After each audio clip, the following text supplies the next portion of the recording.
हाँ बताओ अनवी, क्या होता है पार्टिकल नेचर में? सर ये थ्योरी हमें बताती है कि जो पार्टिकल की नेचर है वो फोटॉन्स में होती है, मतलब कि स्मॉल पैक एनर्जी। स्मॉल मतलब जो लाइट आती है वो कंटिन्यूअसली नहीं आ रही, light is not coming continuously, it is coming in term in as packets of light, small packets of light which are continuously striking our body. Okay, and these packets of lights are in huge number, बहुत सारे होते हैं ये packets of light, है ना? इनको अपन क्या कहते हैं? फोटॉन्स कहते हैं। अच्छा, एक पैकेट की एनर्जी कितनी होती है?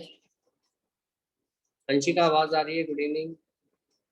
Adnan, very good evening. Unib, good evening. Evening sir. Particle nature अपन ने देखा था, इस लाइट के पार्टिकल को अपन क्या कहते हैं? Particle nature of light, light बोलो या इलेक्ट्रोमैग्नेटिक रेडिएशन बोलो। इलेक्ट्रोमैग्नेटिक रेडिएशन में सिर्फ थोड़ा सा हिस्सा अपन को नेकेड आई से दिखता है और उसको अपन लाइट कहते हैं, उसको विजिबल रीजन ऑफ स्पेक्ट्रम कहते हैं। क्या उसका वेवलेंथ याद है किसी को?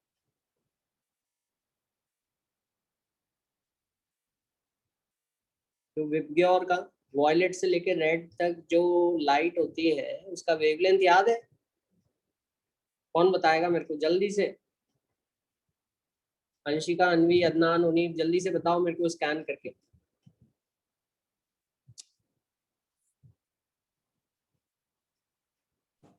सो वॉयलेट की तो 400 इंटू 10⁻⁻⁹ मीटर होती है। हाँ, 400 to 750 नैनोमीटर। नैनोमीटर 10⁻⁹ मीटर को अपन नैनोमीटर कहते हैं, है ना? तो 400 से 750 नैनोमीटर तक वेवलेंथ होती है किसकी? लाइट की। ठीक है, समझ आया? Visible light. बहुत सारी और भी वेवलेंथ्स हैं, है ना, जो बहुत हाई एनर्जी की हैं, जो स्पेस में मौजूद हैं। और बहुत सारी और वेवलेंथ्स हैं जो अपने डे टू डे इक्विपमेंट्स में काम में आती हैं। रेडियो वेव्स है, टीवी वेव्स है, ठीक है।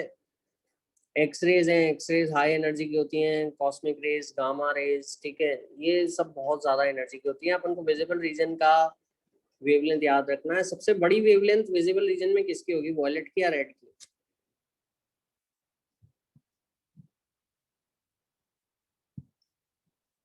Sir red. हाँ, रेड की होगी। ठीक है, तो ये अपन ने देखा था। फिर photon, photon particle of light कहलाते हैं। अपन ने ये देखा था कि फोटोन की जो एनर्जी होती है वो h इंटू फ्रीक्वेंसी रहती है। एक फोटोन की एनर्जी बहुत छोटी होगी। h क्या है? h क्या है बताओ जल्दी से। h है प्लैंक्स कांस्टेंट, ठीक है। और प्लैंक्स कांस्टेंट की क्या वैल्यू रहती है?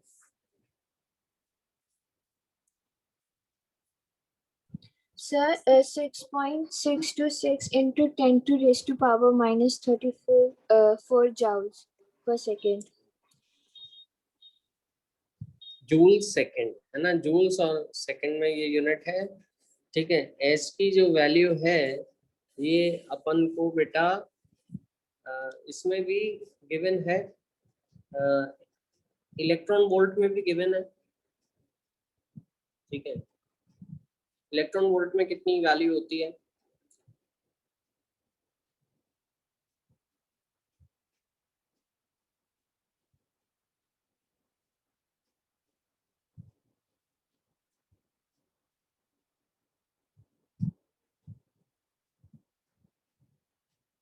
समझ आ गया? क्लियर? अगर इलेक्ट्रॉन वोल्ट में कोई पूछता है तो ऐसे कर देना।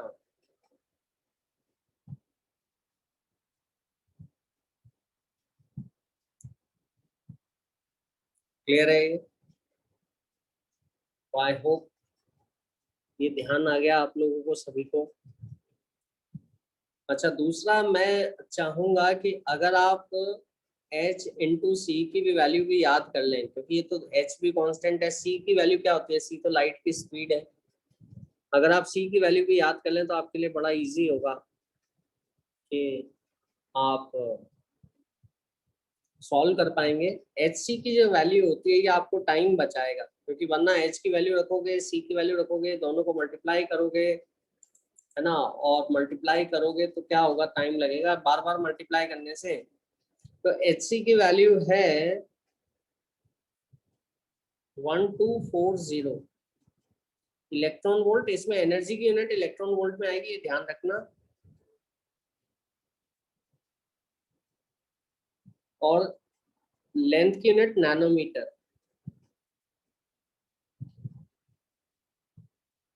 इलेक्ट्रॉन वोल्ट नैनोमीटर, ये एच इंटू सी की यूनिट। समझ आ गया?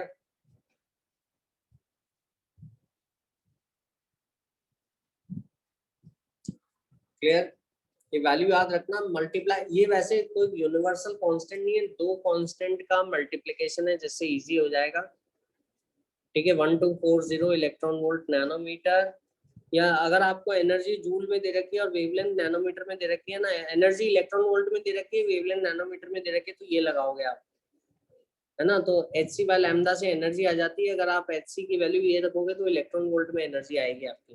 क्या ये समझ में आ गया सबके? अंशिका, अदनान, अनवी, उनीत, समझ आ रहा है कि नहीं आ रहा?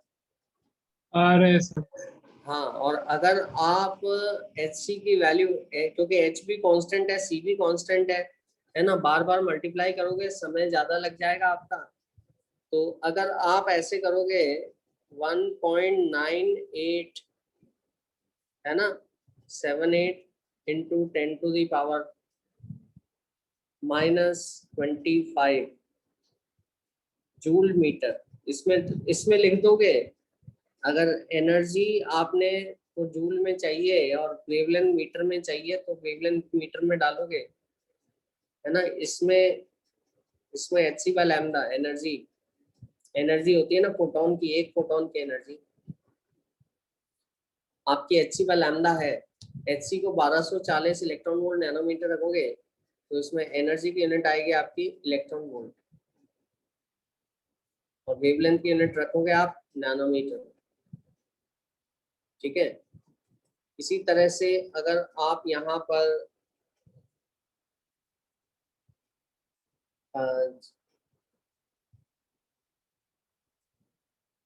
एच सी की यूनिट जूल और मीटर में रखोगे तो एनर्जी आपको जूल में मिलेगी, वेवलेंथ आपको मीटर में रखनी पड़ेगी। ये आपका समय बचाएगा, है ना। आपको बार बार एच और सी को मल्टीप्लाई करने से अच्छा आप ये रख दो वैल्यूज और सिर्फ लैम्डा की वैल्यू रखो, तो आपका टाइम बच जाएगा। क्या ये समझ में आया सभी के? Why I am telling these things. ठीक है, अब अपन ये पार्टिकल को फोटोन कहते हैं। बहुत सारे फोटोन अपने ऊपर आ रहे होते हैं, ठीक है, और इससे अपन को एनर्जी मिलती है। पार्टिकल, कुछ एक्सपेरिमेंट ऐसे हैं जो अपन को फोटोन के बारे में समझाते हैं, कुछ एक्सपेरिमेंट ऐसे हैं जो अपन को वेव नेचर के बारे में समझाते हैं। ठीक है, एक क्विक रिवीजन के लिए मैं एक क्वेश्चन करता हूँ, ठीक है, और फिर अपन आगे चलते हैं। ठीक है, क्लियर?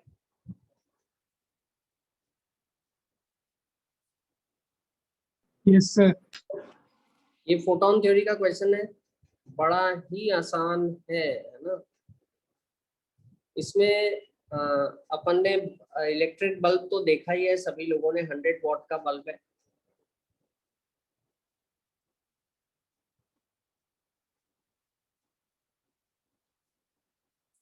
सारे नोट्स लिखते जाना। 100 वॉट बल्ब है, और ये जो है एनर्जी, 100 वॉट का मीनिंग क्या हुआ, क्या मीनिंग हुआ लेमैन लैंग्वेज में, कॉमन मैन की भाषा में क्या मतलब हुआ? 100 वॉट का क्या मतलब होता है बच्चों? अंशिका जरा बताओ मेरे को।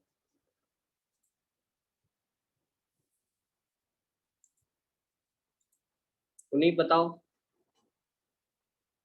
100 वॉट का क्या मतलब हुआ? सर 100 वोल्ट और सर इसकी पावर इतनी है। हाँ, पावर इतनी है, और 100 100 पर सेकेंड, 100 जूल्स पर सेकेंड। हाँ, वेरी गुड। ठीक है, ये मतलब निकले। ठीक है, तो एक बल्ब है, बल्ब लाइट इमिट कर रहा है, तो आप मान सकते हो कि वो फोटॉन्स इमिट कर रहा है। ठीक है, और अगर उसका लाइट का वेवलेंथ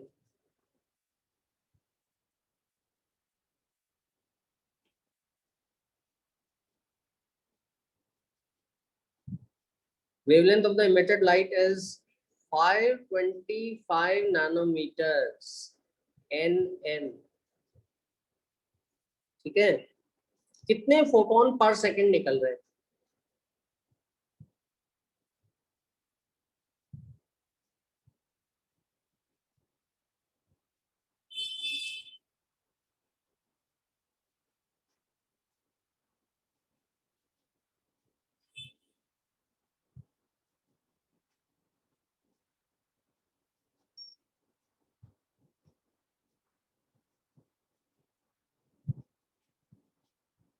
आई होप क्वेश्चन तो समझ में आ गया सभी को।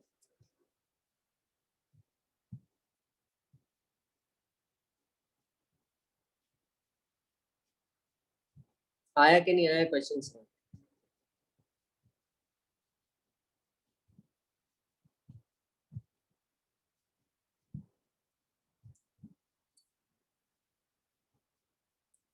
देखो, समय बचाने वाली बात मैंने आपको बताई थी कि what you can do is HC के, ये देखो वेवलेंथ नैनोमीटर में है, आप एचसी ये ले लो, लेकिन इसमें इसको आपको जूल में चेंज करना पड़ेगा, ये भी ध्यान रखना है, क्योंकि एनर्जी जूल वाले एचसी की टर्म में या तो ये लेके जूल में चेंज कर लो, ठीक है, या डायरेक्ट एचसी की वैल्यू जूल वाली ले लो आप, ये वाली। क्यों जूल में कन्वर्ट करना जरूरी इसलिए है क्योंकि यहाँ पर जो बल्ब की पावर दे रखी है वॉट में दे रखी है वो 100 जूल्स पर सेकेंड है, इसलिए। समझ आ रहा है? तो मैं आपको फॉर्मूला लिख देता हूँ। एक फोटोन की एनर्जी के लिए फॉर्मूला ऐसा होता है एच न्यू, और जो टोटल एनर्जी निकल रही होगी पर यूनिट टाइम बल्ब से वो है पावर।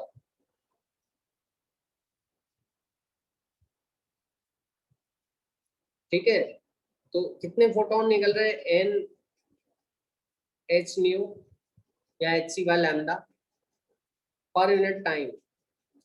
समझ आ गया ये formula? Number of photon per unit time ये है, तो ये एनर्जी है एक फोटोन की, energy of one photon H C by lambda या एच न्यू है, उसको number of photon per unit time से मल्टीप्लाई कर दो तो आपको पावर मिल जाएगी, power of the light source. क्या ये समझ में आ रहा है? अंशिका अन्वी समझ में आ रहा है कि नहीं आ रहा? पावर कैसे निकालोगे लाइट सोर्स की? क्योंकि पावर इज एनर्जी पर यूनिट टाइम, तो एनर्जी कितनी निकल रही है? एक फोटोन की एच न्यू है, कितने फोटोन निकल रहे हैं? एन एच न्यू, तो पर यूनिट टाइम ये हो गया number of photon per unit time.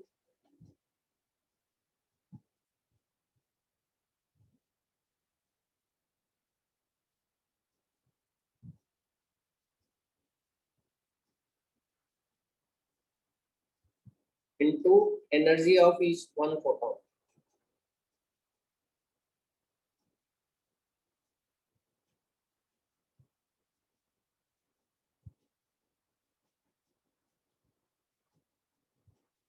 समझ में आ गया सभी के?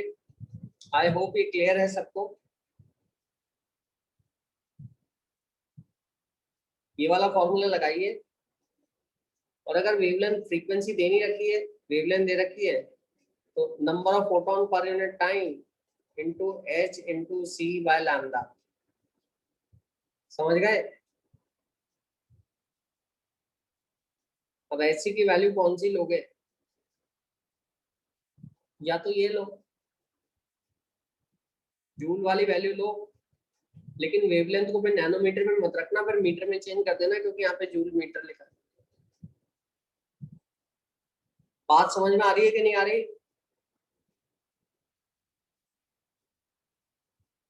उन्हीं यस सर। तो थोड़ा सा कॉम्प्लिकेशन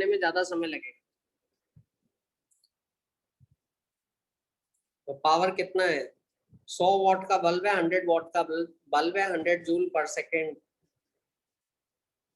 100 वॉट मतलब 100 जूल पर सेकेंड उससे पावर निकल रही है। Number of photon per unit time, तो मेरे को पूछा है कि कितने photon are coming out of the bulb per second per unit time. ठीक है, तो ये पर सेकेंड ही आएगा टाइम में, क्योंकि इधर मैंने जूल पर सेकेंड लिया है यूनिट का, इसलिए।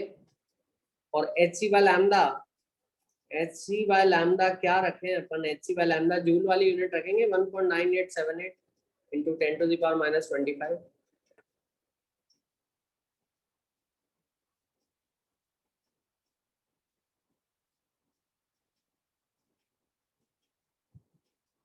एससी का मैंने डायरेक्ट रख दिया, और लैम्डा का वैल्यू कितना 525 है, 525 nanometre into 10 to the power minus joule metre, 10 to the power minus 9 metre रखा है। ठीक है, इसको थोड़ा सा सिंप्लीफाई कर सकते हो, कोई बता सकता है इसको क्या कैसे सिंप्लीफाई करूंगा मैं, थोड़ा सा मेरा समय बच जाएगा इससे। हाँ बताइए।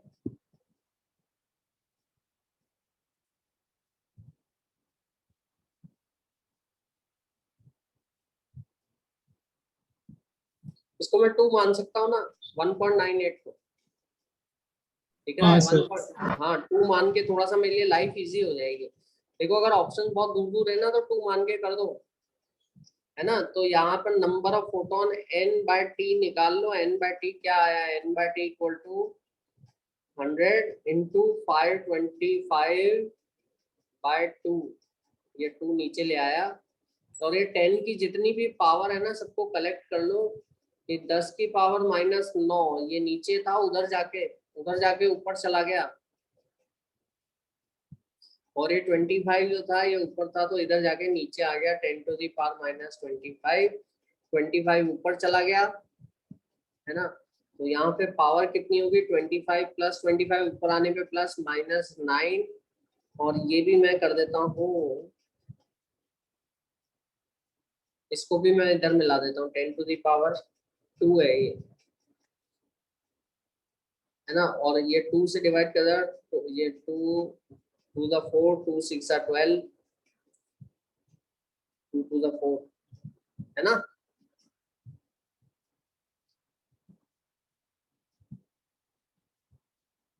ठीक है, तो यहाँ पे अपने पास कितना आया, ये 10 माइनस 7 हो गया, 10 टू दी पावर 18 हो गया, 10 की पावर है ये सारे, प्लस 25 माइनस 9 प्लस 2, आ गया समझ में। तो ये कितना आया, 262.5 into 10 to the power 18, n by T की वैल्यू आ रही है ना। यहाँ पे 2 जीरो में और मल्टीप्लाई डिवाइड कर सकता हूँ, तो ये हुआ 2.62, ठीक है 63 कर दो, है ना, into 10 to the power 20 photons per second.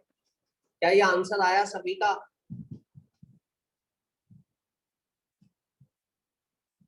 अंशिकान्वी बताओ जल्दी से, are you getting this answer? Yes, sir. समझ में आ गया किस तरह से पावर को अपन को नंबर ऑफ फोटॉन पर यूनिट टाइम पे से रिलेट करना है।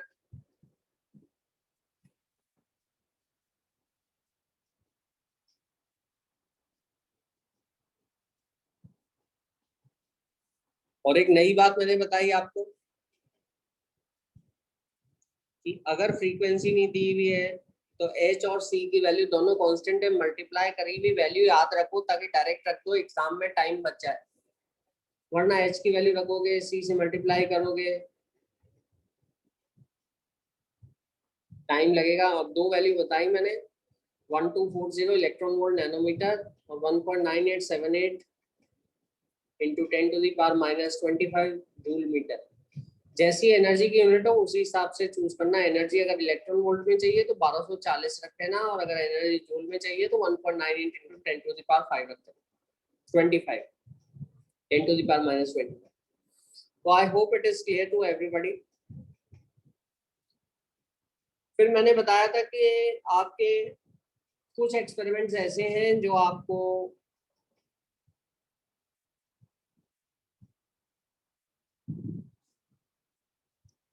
ये बताते हैं कि लाइट का पार्टिकल नेचर है, और कुछ एक्सपेरिमेंट ऐसे हैं जो ये बताते हैं कि लाइट का वेव नेचर। जैसे डिफ्रैक्शन और इंटरफेरेंस, ये आप आगे चल के फिजिक्स में पढ़ेंगे। डिफ्रैक्शन एंड इंटर, आप लिख सकते हो डिफ्रैक्शन और इंटरफेरेंस।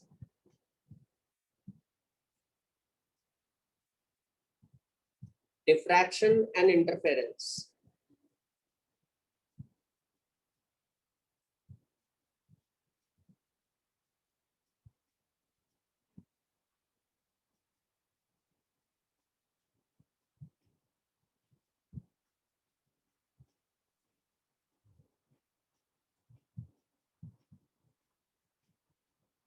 डिफ्रैक्शन और इंटरफेरेंस ये वेव नेचर का एविडेंस होता है।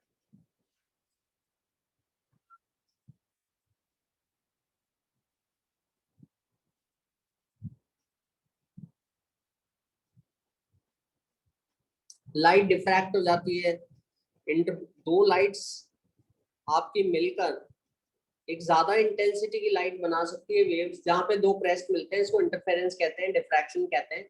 ये आप आगे फिजिक्स में पढ़ेंगे डिटेल में। ये वेव्स की खासियत होती है डिफ्रैक्शन और इंटरफेरेंस, तो ये वेव नेचर के बारे में बताता है। दूसरी चीज है पार्टिकल नेचर। अब पार्टिकल नेचर कैसे मालूम पड़ेगा, कैसे पता अपन को? जाहिर सी बात है, लाइट दिख रही है, जैसे मेरे ऊपर लाइट आ रही है, आपको दिख रहा है मेरा फेस, है ना? आप, लेकिन लाइट के पार्टिकल्स तो दिख ही नहीं सकते, वो तो इतने छोटे होते हैं। तो how you are going to make out कि लाइट के पार्टिकल्स हैं? कौन सा एक्सपेरिमेंट है जो सपोर्ट करता है? वो एक्सपेरिमेंट का नाम photo electric effect. Photo electric effect, particle nature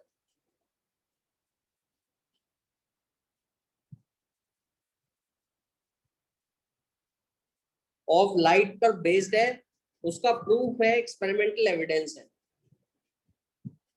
particle nature of light, जिसको अपन फोटोन थ्योरी भी कहते हैं। समझ आ गया?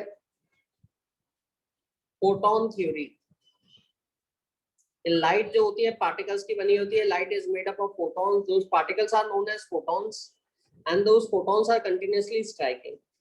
तो photoelectric effect is the evidence of the particle nature of light. ठीक है, ये क्या है? तो फोटोइलेक्ट्रिक इफेक्ट क्या फिनोमिना है? कोई बता सकता है? अनवी बताओ जल्दी से।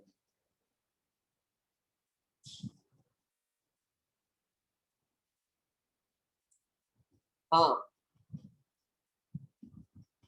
जल्दी बताओ।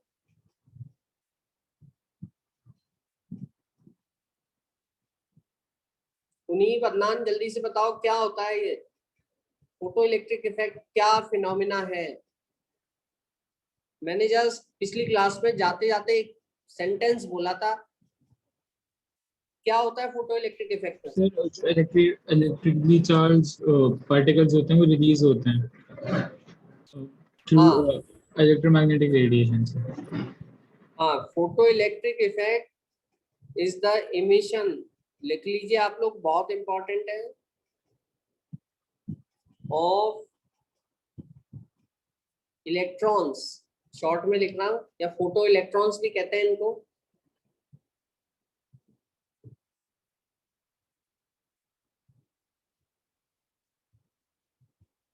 when the surface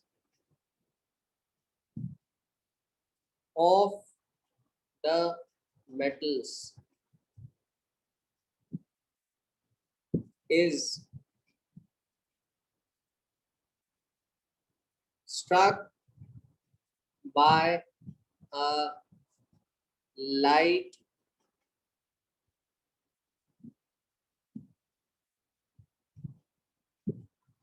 of certain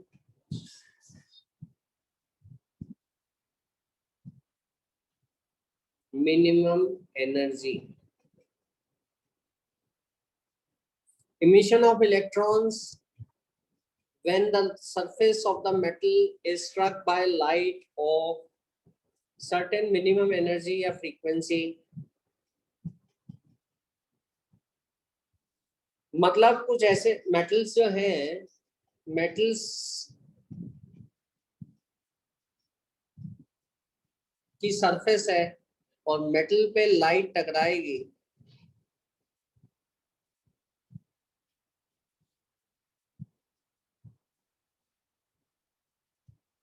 this light is striking the surface of the metal, है ना? जब लाइट स्ट्राइक कर रही है मेटल की सरफेस से, तो this light is nothing but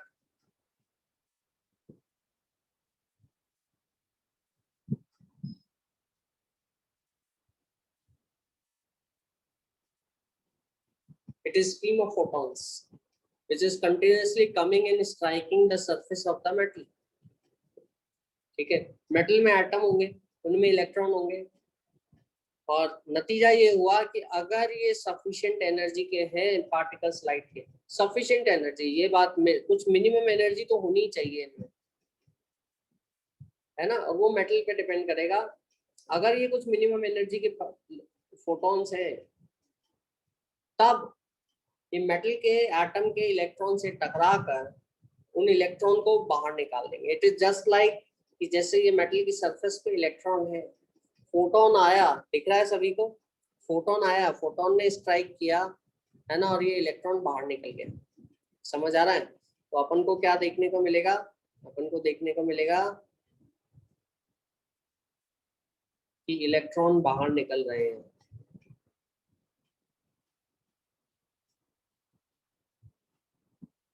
समझ आ रहा है? ये इलेक्ट्रॉन बाहर निकल रहे हैं मतलब फ्लो ऑफ चार्ज, इसको अपन कहते हैं फोटो इलेक्ट्रिक करंट.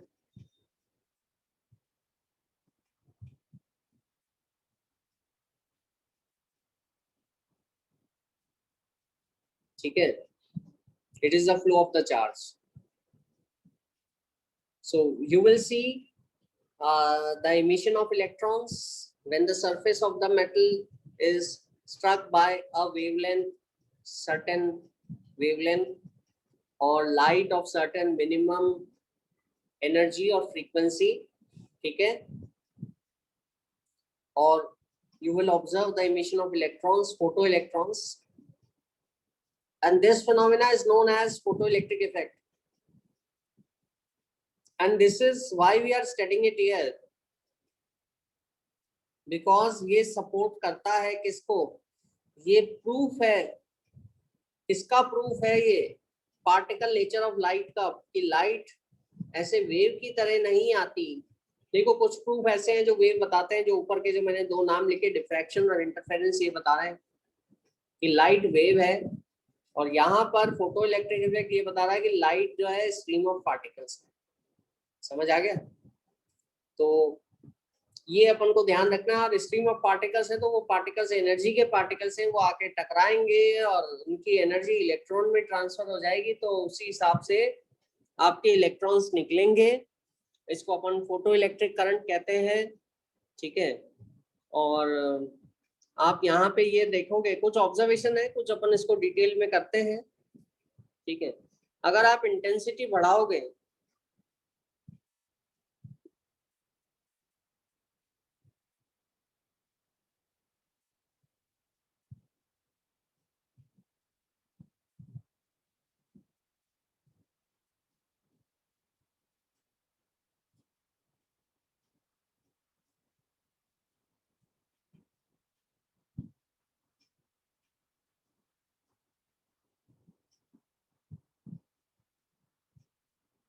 मैंने पिछली क्लास में क्या बताया था अनवी? इंटेंसिटी बढ़ती है तो क्या बढ़ता है?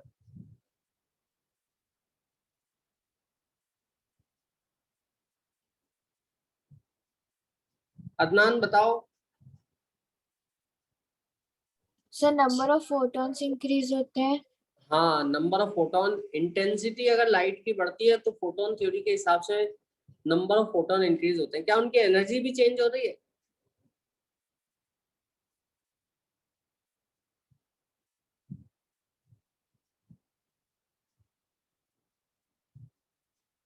क्या फोटॉन्स की एनर्जी भी चेंज हो रही है? जैसे रेड लाइट है, रेड लाइट अगर आ रही है और रेड लाइट एक तो बहुत डिम रेड लाइट आ रही है और एक बहुत इंटेंस रेड लाइट आ रही है, तो इंटेंसिटी ज्यादा है, इसका मतलब रेड लाइट के ज्यादा फोटॉन्स आ रहे हैं अपने ऊपर। और अगर रेड लाइट बहुत हल्की है तो कम फोटॉन्स आ रहे हैं, लेकिन एनर्जी वो की वही है, क्योंकि है तो रेड लाइट, फोटोन का वेवलेंथ भी वही है, फ्रीक्वेंसी भी वही है। अगर डिम कम इंटेंसिटी की लाइट आ रही है, इसका मतलब लेस नंबर ऑफ फोटॉन्स है ना। तो इंटेंसिटी चेंज करने से लाइट की एनर्जी चेंज नहीं हो रही, बल्कि नंबर ऑफ फोटॉन्स जो आ रहे हैं, रिसीव कर रहे हैं अपन, n/t नंबर ऑफ फोटॉन पर यूनिट टाइम, जो अपन ने पिछले सवाल में देखा, वो बदल रहे हैं। तो इंटेंसिटी बढ़ाओगे, नंबर ऑफ फोटॉन ज्यादा आएंगे, और ज्यादा पहले एक फोटॉन आ रहा था मान लो, है ना। इंटेंसिटी बढ़ाने से अब 4 फोटोन आ रहे हैं, और 4 फोटोन आ रहे हैं तो इलेक्ट्रॉन को स्ट्राइक कर रहे हैं और ज्यादा इलेक्ट्रॉन निकलेंगे, तो फोटो इलेक्ट्रिक करंट बढ़ जाएगा। If the intensity of the light is increase, photo electric current will also increase. समझ में आया? अब फोटो इलेक्ट्रिक करंट इंक्रीज होगा,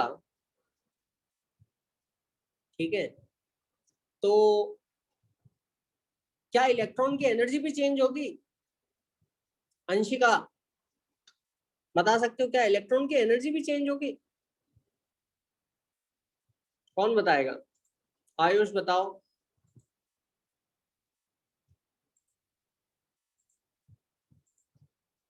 जल्दी बताओ। क्या एनर्जी इलेक्ट्रॉन की वो क्यों नहीं रहेगी, kinetic energy? If the intensity of the light is increased, intensity of the light is increased, मतलब number of photons are increased, energy photons की वो की वही है, wavelength वो की वही है, number of photons increase हो रहे हैं, photoelectric current will also increase, but the kinetic energy of the electrons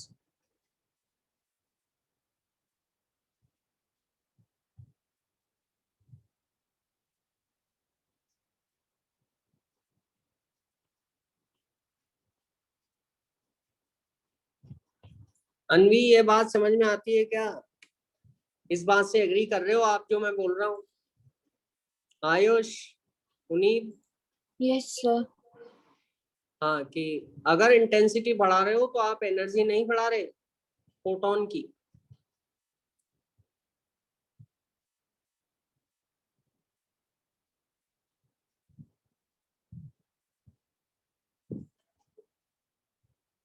आप फोटोन की एनर्जी नहीं बढ़ा रहे, आप नंबर ऑफ फोटोन बढ़ा रहे हो, है ना। नंबर ऑफ फोटोन बढ़ा रहे हो तो नंबर ऑफ इलेक्ट्रॉन, क्योंकि ज्यादा फोटॉन्स आएंगे, ज्यादा इलेक्ट्रॉन्स को स्ट्राइक करेंगे मेटल की सरफेस पे और ज्यादा इलेक्ट्रॉन्स निकलने लग जाएंगे, लेकिन इलेक्ट्रॉन की एनर्जी नहीं बढ़ेगी।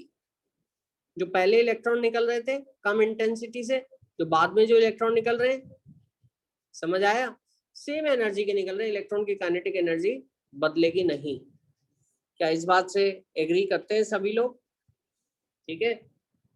दूसरा जो फिनोमेना है जो देखने को मिला कि ईच मेटल, हर मेटल के लिए एक कुछ तो मिनिमम एनर्जी का फोटोन स्ट्राइक करना चाहिए, तभी फोटो इलेक्ट्रिक एमिशन स्टार्ट होगा, वरना नहीं होता।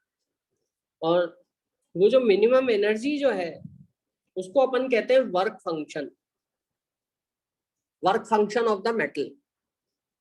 जो मिनिमम एनर्जी का फोटोन जो लाइट जो डाल रहे हो, जिसकी एनर्जी कम से कम इतनी तो होनी चाहिए कि उस पर से फोटो इलेक्ट्रिक एमिशन स्टार्ट हो जाए। आप मान लीजिए, ये देखिए बड़ी सिंपल सी चीज है ना, ये देखिए बुक है, दिख रहा है सभी को, है ना। तो ये बुक आपको नजर आ रही है, दिख रही है सबको, है ना।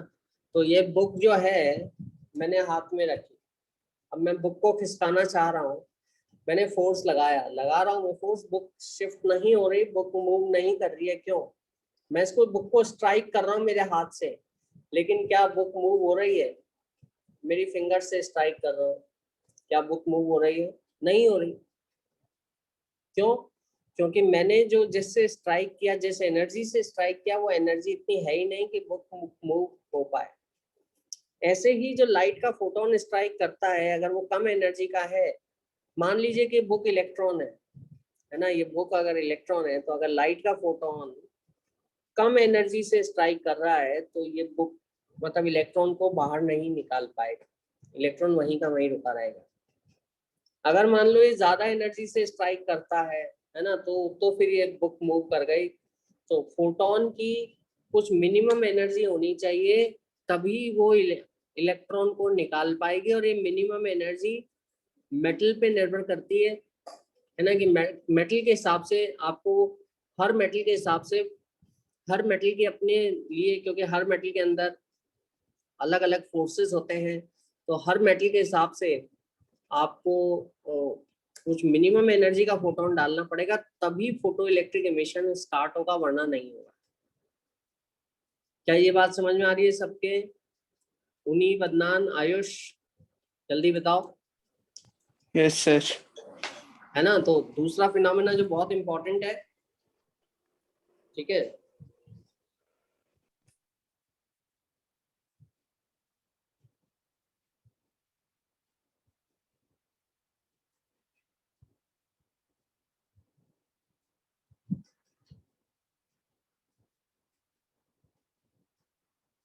photoelectric emission will start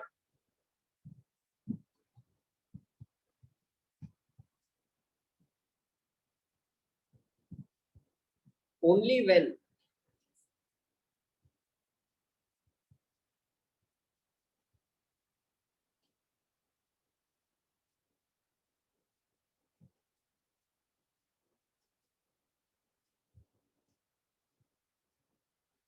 a light of certain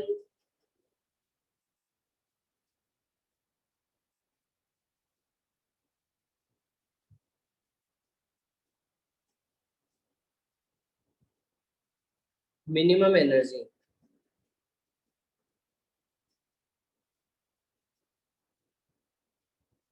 ये एनर्जी को मैं लिख रहा हूँ साई नॉट से, है ना, इसको कहते हैं फाई नॉट से वर्क फंक्शन।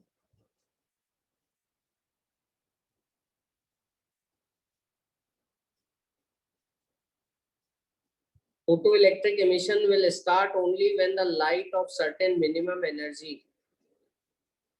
इस मिनिमम एनर्जी को मैंने फाई नॉट लिखा और इसको लिखा work function.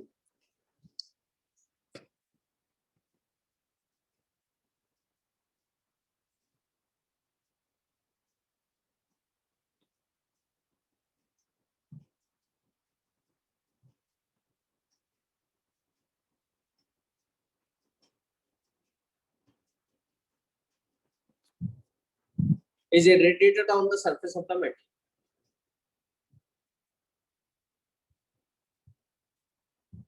Certain minimum energy is irradiated. अगर लाइट की एनर्जी आपकी वर्क फंक्शन से कम है, तो आपको कोई फोटो इलेक्ट्रिक एमिशन देखने को नहीं मिलेगा। समझ आ रहा है? आया कि नहीं आया? अनवी, अदनान। तो अगर लाइट की एनर्जी कम है, फोटोन की एनर्जी कम है, जैसे कि मैं यहाँ पे हिट कर रहा हूँ इसको, बुक को, है ना, लेकिन ये बुक मूव नहीं कर रही, आप देख रहे हैं बुक हिल भी नहीं रही है ना? क्यों?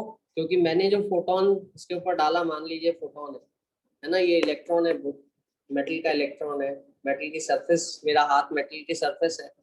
फोटोन अगर कम एनर्जी का है तो बुक मूव ही नहीं कर रही। फोटोन की कम से कम कुछ एनर्जी तो चाहिए जिससे ये बुक मूव करना स्टार्ट करेगी। इस कम से कम एनर्जी, क्योंकि फोटो इलेक्ट्रिक एमिशन जिस पे स्टार्ट होगा उसको क्या बोलेंगे अनवी? कम से कम एनर्जी जिसपे फोटो इलेक्ट्रिक एमिशन स्टार्ट होगा उसको क्या बोलते हैं अपन? Sir work function. हाँ, वर्क फंक्शन किसके ऊपर निर्भर करता है? वर्क फंक्शन मेटल के ऊपर निर्भर करता है।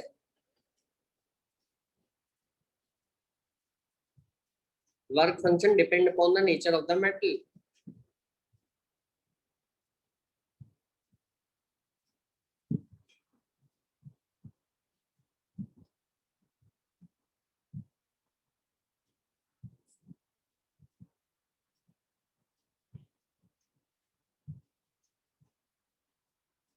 समझ आ गया? तो जैसे जो बड़े एटम है, उसमें से थोड़ा बड़े एटम में इलेक्ट्रॉन थोड़ा लूजली बाउंड होगा, जल्दी से निकल जाता है सीज़ियम। ठीक है। अच्छा, आप इसी बात को, इस एनर्जी को किसी कोरिलेट से भी फ्रीक्वेंसी से भी कोरिलेट कर सकते हैं। ठीक है। Photo electric emission will start only when the light of certain minimum energy, जो कि वर्क फंक्शन है, वर्क फंक्शन कहलाएगी, या light of certain minimum frequency is irradiated on the surface of the metal.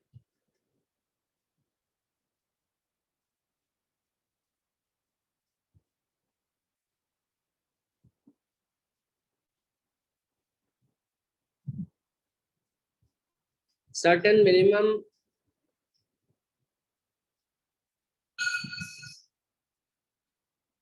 frequency light, certain minimum frequency light, ठीक है, इस frequency को मैं कहता हूं new not.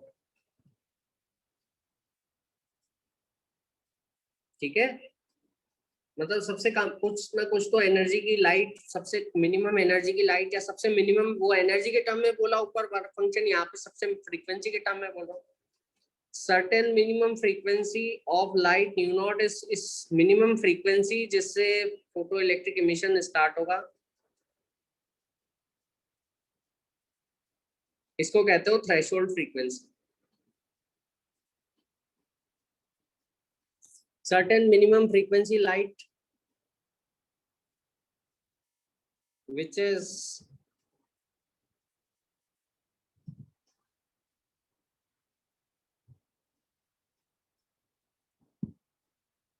required to start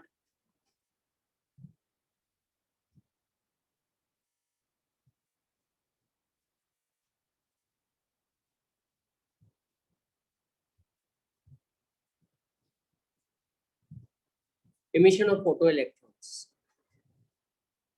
which is required to start emission of photoelectrons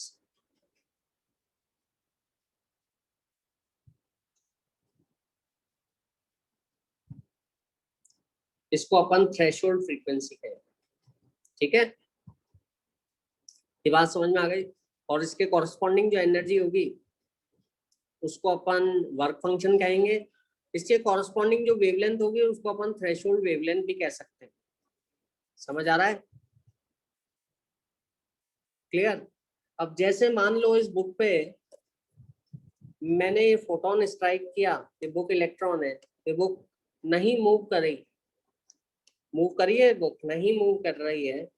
देखिए आप, क्यों? क्योंकि ये फोटोन जो है, ये पेंसिल फोटोन है, इसकी एनर्जी वर्क फंक्शन से कम है, इस मेटल के वर्क फंक्शन से कम है। वर्क फंक्शन जो मिनिमम एनर्जी जो चाहिए इलेक्ट्रॉन को हटाने के लिए, निकालने के लिए, वो वर्क फंक्शन कहलाती है। या मैं बोलूँ ये फोटोन आया, स्ट्राइक किया, है ना, तब भी इलेक्ट्रॉन नहीं निकला, तो मैं कह दूंगा कि इस फोटोन की जो फ्रीक्वेंसी है ना, इसकी एनर्जी एच न्यू नॉट, ठीक है, वो थ्रेशोल्ड फ्रीक्वेंसी से कम है। थ्रेशोल्ड मतलब पता है, थ्रेशोल्ड अपने घर में दरवाजा होता है कि नहीं होता? दरवाजा है ना, दरवाजे पे नीचे एक लकड़ी का वो लगा रहता है, आजकल तो नहीं रहता है ना, पहले के दरवाजों में ज्यादा होता था, उसको अपन दहलीज कहते हैं हिंदी में, है ना। क्लियर? तो एक्चुअली मतलब it is just like threshold, वही मतलब हुआ इंग्लिश में कि whether the electron can come out of the metal or not, certain minimum frequency is required, है ना। अगर थ्रेशोल्ड फ्रीक्वेंसी से के बराबर अगर एनर्जी का फोटोन आता है ना, मान लो मैं इस पे फोर्स लगाता हूँ फोटोन से, तो जस्ट ये मूव करेगा, है ना। और अगर ज्यादा एनर्जी का आता है तो जरूर इलेक्ट्रॉन निकल ही जाएगा। थ्रेशोल्ड फ्रीक्वेंसी के बराबर भी अगर आता है इलेक्ट्रॉन या फोटोन आता है तो इलेक्ट्रॉन निकल जाएगा, लेकिन जस्ट निकलेगा, उसमें फिर उसकी खुद की एनर्जी कुछ नहीं बचेगी।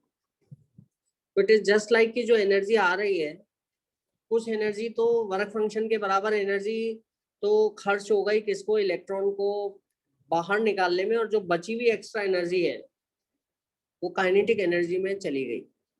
समझ आया? क्लियर? तो मैं इसको ऐसे लिख सकता हूं कि अगर frequency equal to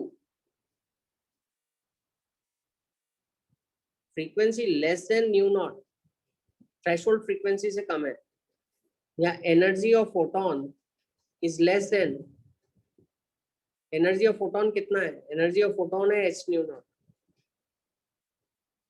less than work function of the metal, then no photoelectric current will be observed, no photoelectric emission will be observed.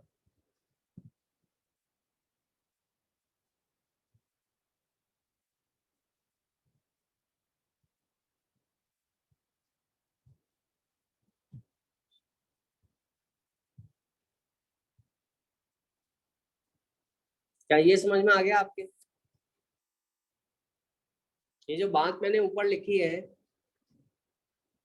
उसका ये मतलब है। अंशिका समझ में आया कि नहीं आया? बताओ जरा, पुनीत, आयुष, अदनान।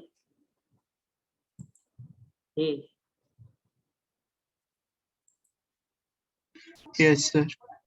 ठीक है, तो फोटो इलेक्ट्रिक एमिशन स्टार्ट ही नहीं होगा। जैसे अभी मैं बुक को स्ट्राइक कर रहा था, लेकिन वो एनर्जी उतनी नहीं थी तो बुक मूव ही नहीं कर रही थी, बुक अपनी जगह पर थी फिक्स, बिल्कुल फिक्स, नहीं मूव कर रही थी, है ना। लेकिन अगर मान लो मैं जो लाइट जो मेटल की सरफेस पे डाल रहा हूँ, जिसकी फ्रीक्वेंसी जो है वो अगर बिल्कुल उतनी ही है, जस्ट उतनी है जो थ्रेशोल्ड फ्रीक्वेंसी के बराबर है ना। इसका ये मतलब हुआ कि फोटोन की एनर्जी जस्ट मेटल के वर्क फंक्शन के बराबर है ना। तो इसका नतीजा क्या होगा बताएं?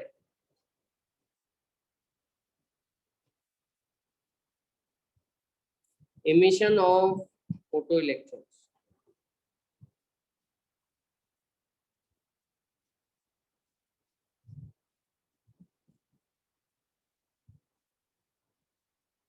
स्टार्ट, emission of photoelectrons तो स्टार्ट हो जाएगा, क्योंकि आपने उतनी एनर्जी तो दे दी जितनी इलेक्ट्रॉन को बाहर निकालने के लिए चाहिए, लेकिन उससे कोई ज्यादा एनर्जी नहीं दी, एक्स्ट्रा एनर्जी कुछ और नहीं दिया। ठीक है, मतलब जैसे आप स्कूल जा रहे हैं, ठीक है, और यू गो बाय बस या यू गो बाय और बाइक, ठीक है, तो आपके पापा ने आपको, बाइक में पेट्रोल 0 है ना, आपके बाइक के पेट्रोल के पैसे दे दिए और इतने ही पैसे दिए कि जस्ट आप स्कूल पहुंच के वापस आ पाओ। आपने एग्जैक्टली उतना ही पेट्रोल भराया है ना, इतनी पॉकेट मनी आपको मिली, आपने पेट्रोल भराया, आप जस्ट स्कूल गए वापस आए, आप you will not have any extra money. तो आप कुछ कैंटीन में, स्कूल के कैंटीन में कुछ extra samosa, burger and ice cream नहीं खा पाओगे। समझ में आ गया? हाँ, लेकिन अगर आपको एक्स्ट्रा पॉकेट मनी भी मिल रहा है तो आपने फ्यूल भी भरवा लिया बाइक में, है ना, और जो एक्स्ट्रा मनी हुआ उससे अपन ने पार्टी कर ली। समझ आया कि नहीं आया? स्कूल में जाके कैंटीन में। क्लियर? कौन कौन करता है? उन्हीं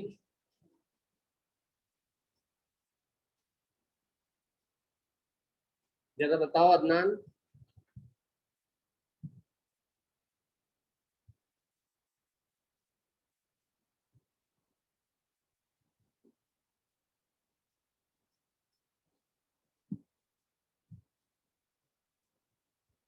तो यहाँ पे भी यही मतलब है कि अगर मैं एनर्जी जस्ट उतनी दे रहा हूँ जितनी मेरे को चाहिए, जस्ट उतनी, उससे जरा सी भी ज्यादा एनर्जी नहीं दे रहा, या मैंने लाइट की फ्रीक्वेंसी उतनी रखी है जो थ्रेशोल्ड फ्रीक्वेंसी है, बस उतनी सी, जस्ट उतनी सी एनर्जी रखी है, ठीक है, तो ऐसे केस में फोटो इलेक्ट्रॉन का इमिशन हो तो जाएगा, लेकिन उसमें कोई एक्स्ट्रा एनर्जी उसको नहीं मिल पाएगी, क्योंकि आपने एक्स्ट्रा एनर्जी दी नहीं है, आपने सिर्फ उतनी सी एनर्जी दी है जितना आपको इलेक्ट्रॉन को हटाने में चाहिए। तीसरा केस अगर अपन लें कि अगर अपन फ्रीक्वेंसी ऑफ फोटोन, अगर अपन ज्यादा फ्रीक्वेंसी ऑफ फोटोन डालते हैं, new greater then nu not, है ना, और ज्यादा फ्रीक्वेंसी या ज्यादा एनर्जी का फोटोन डालते हैं, H new is greater than H nu not, या वर्क फंक्शन से ज्यादा एनर्जी वाला, ये एनर्जी ऑफ फोटोन है, ये तो वर्क फंक्शन से ज्यादा एनर्जी का फोटोन डालते हैं,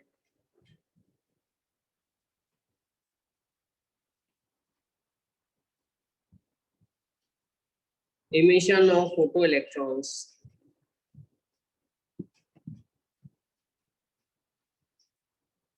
will be observed.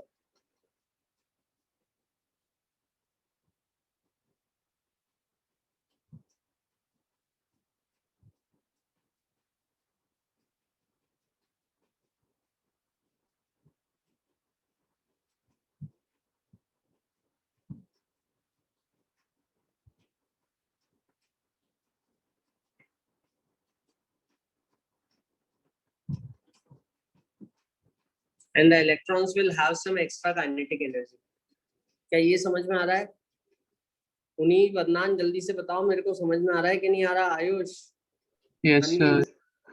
है ना, तो तुमने ज्यादा एनर्जी का फोटोन डाला तो कुछ एनर्जी तो उसको हटाने में चली गई, इतनी तो एनर्जी जाएगी जाएगी, है ना, और जो कुछ एक्स्ट्रा एनर्जी बची, जैसे ज्यादा पॉकेट मनी जिस दिन मिल गया तो कुछ तो आपने अपना मोबाइल रिचार्ज करवा लिया, बाइक में पेट्रोल भरवा लिया, है ना, ज्यादा पॉकेट मनी मिल गया, बाकी के जाके पार्टी कर ली स्कूल में, कैंटीन में, है ना। इसी तरह से इलेक्ट्रॉन को अगर ज्यादा एनर्जी मिल गई तो कुछ एनर्जी तो उसको मेटल से बाहर निकलने में ही चाहिए, उसको वर्क फंक्शन बोल दिया, एच न्यू नॉट तो बाहर निकलने में ही चाहिए, और जो एक्स्ट्रा एनर्जी उसके पास रह गई, है ना, फोटोन ने ज्यादा एनर्जी दी थी तो वो उसकी काइनेटिक एनर्जी में बदल जाएगी। समझ आ रहा है कि नहीं आ रहा? ठीक है, तो यहाँ पर अपन देख सकते हैं, ठीक है, कि आप के electrons, photo electric current observe होगा, काइनेटिक एनर्जी भी बढ़ती जाएगी जैसे जैसे आप फ्रीक्वेंसी बढ़ाते जाएंगे, लेकिन एक हद तक, एक फ्रीक्वेंसी से कम फ्रीक्वेंसी अगर है तब कुछ भी नहीं होगा। एक फ्रीक्वेंसी से अगर कम फ्रीक्वेंसी है तो कोई फोटो इलेक्ट्रिक एमिशन नहीं हो पाएगा, है ना, तब तो फिर इलेक्ट्रॉन इमिट ही नहीं होंगे आपके एकदम से। अगर थ्रेशोल्ड फ्रीक्वेंसी से कम फ्रीक्वेंसी है तो no photo electric emission will be observed. तो ये बात आई होप समझ में आ गई। इसको थोड़ा सा अपन ग्राफिकली देख लेते हैं, है ना। अच्छा, इंटेंसिटी अगर आप बढ़ा रहे हो लाइट की तो लाइट की एनर्जी नहीं बढ़ा रहे हो, ये बात ध्यान रखना बहुत जरूरी है। अगर आप इंटेंसिटी बढ़ा रहे हो तो नंबर ऑफ फोटॉन बढ़ा रहे हो बस। तो अगर आपने ऐसी लाइट ले ली जिसकी फ्रीक्वेंसी थ्रेशोल्ड फ्रीक्वेंसी से कम है और आप इंटेंसिटी बढ़ाते जा रहे हो, बढ़ाते जा रहे हो, बढ़ाते जा रहे हो, ये सोच के कभी तो फोटो इलेक्ट्रॉन्स निकल जाएंगे, ऐसा संभव नहीं है ना। तो ये समझ में आ गया। तो ये मैं बता रहा हूँ काइनेटिक एनर्जी का graph, kinetic energy of the electrons.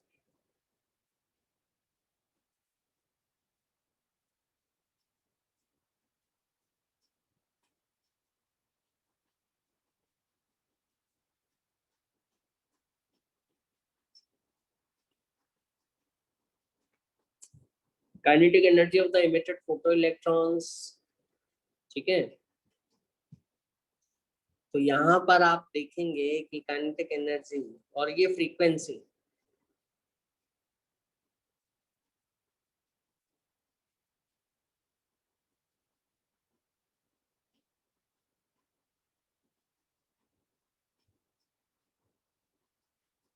Frequency of the light used, तो फ्रीक्वेंसी 0 है मेटल पे। जो आपने, आप इसको इस तरह से भी लिख सकते हैं ना, ग्लास ट्यूब में करते हैं ऐसे एक्सपेरिमेंट, है ना। ये मेटल है, यहाँ पे फोटॉन्स आ रहे हैं, इसको ये इलेक्ट्रॉन निकल रहे हैं।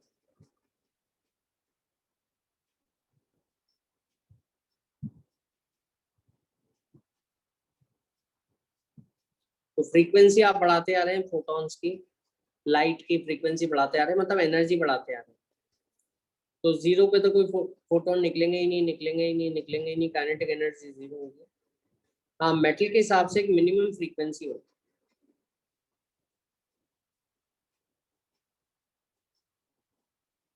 हाँ, इसके बाद अगर आप फोटोन मतलब एनर्जी बढ़ाते हो तो फिर इलेक्ट्रॉन निकलने लग जाएंगे और फिर काइनेटिक एनर्जी भी बढ़ती जाएगी। यहाँ पर समझ आ रहा है? काइनेटिक एनर्जी भी बढ़ती जाएगी, फोटो इलेक्ट्रॉन ज्यादा एनर्जी के साथ निकलेंगे। मान लो आपने कुछ फ्रीक्वेंसी ली ν1, है ना, तो nu greater than ν1, kinetic energy क्या होगी? काइनेटिक एनर्जी कुछ निकलेगी यहाँ पे फोटो इलेक्ट्रॉन्स की। कितनी काइनेटिक एनर्जी के निकलेंगे? अगर आपने कोई फ्रीक्वेंसी ली ν2,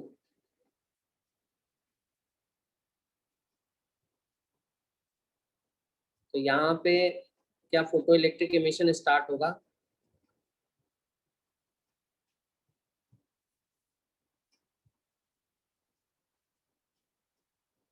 कौन बताएगा? अनवी बताओ मेरे को, क्या ν2 पे फोटो इलेक्ट्रिक एमिशन स्टार्ट होगा? इलेक्ट्रॉन निकल पाएंगे?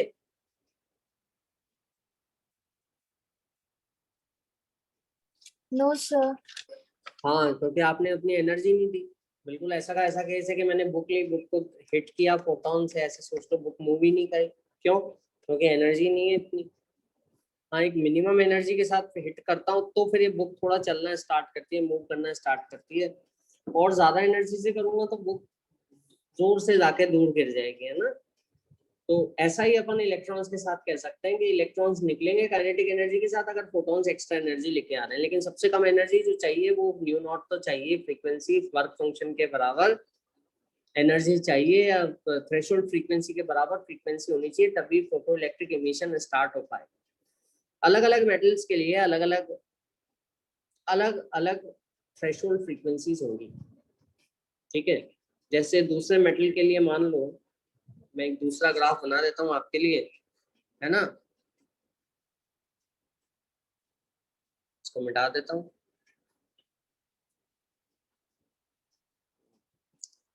मान लीजिए मैंने ये वाला ग्राफ बना दिया,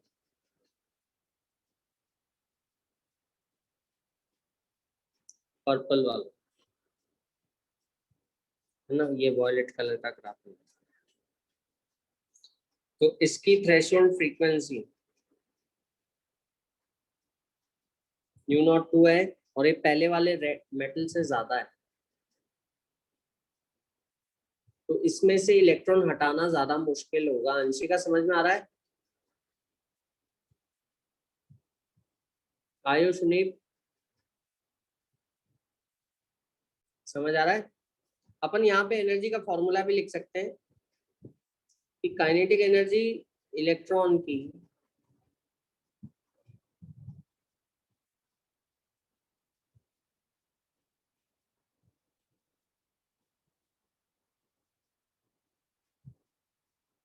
के ई इज इक्वल टू, जो अपन ने एनर्जी दी है H nu minus work function. ये तो मिनिमम एनर्जी चाहिए, वर्क फंक्शन दे रखा है, ऐसे कर लो। K E of the photoelectron is equal to H nu minus, अगर थ्रेशोल्ड फ्रीक्वेंसी दे रखी है तो इतनी तो खर्च हो गई, इसमें से हटा दो ये तो बची हुई एनर्जी, मतलब जो अपन ने एनर्जी इतनी है उसमें से थ्रेशोल्ड फ्रीक्वेंसी के बराबर हटा दो तो बची हुई एनर्जी काइनेटिक एनर्जी हो जाएगी, ठीक है। K E is equal to H C by lambda minus H C by lambda not. क्या ये समझ में आ रहा है सबको? अनवी बताओ। Yes sir. पुनीत, आवाज आ रही है? दिखाई सुनाई दे रहा है सब?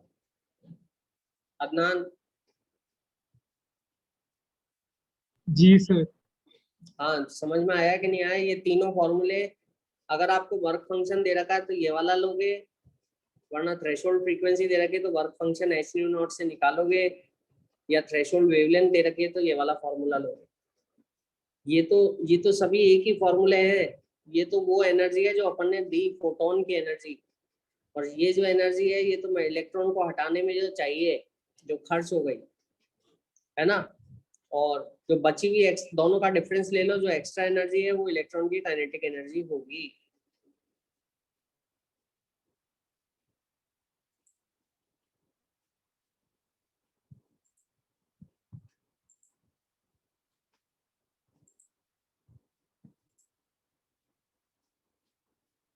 समझ में आया कि नहीं आया, इसको ढंग से देख लो आप। तो ये प्लॉट है किसका,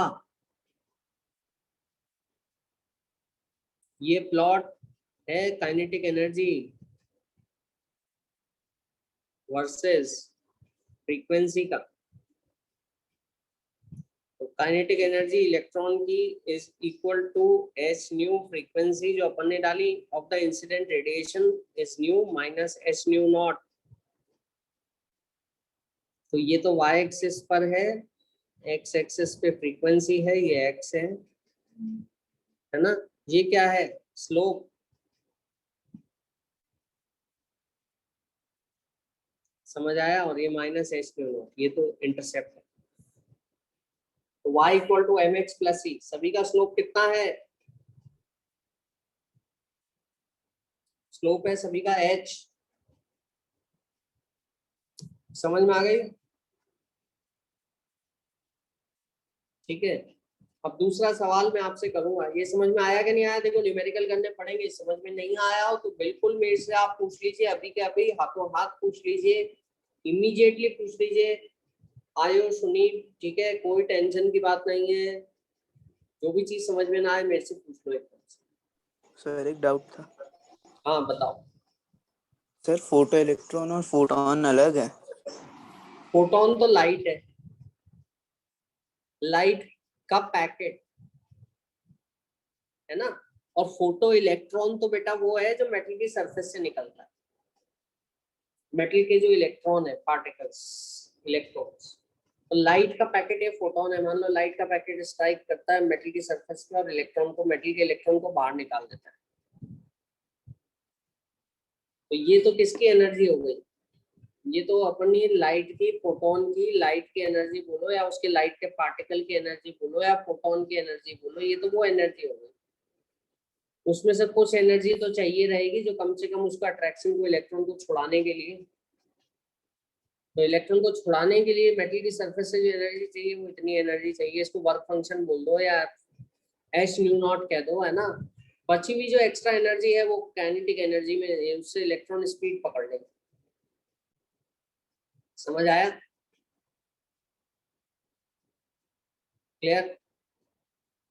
अच्छा, अगर आप लाइट की इंटेंसिटी बढ़ा रहे हो, लाइट की इंटेंसिटी बढ़ा रहे हो तो फोटोन की एनर्जी नहीं बढ़ा रहे, फोटोन तो उसी एनर्जी का रहेगा, है ना।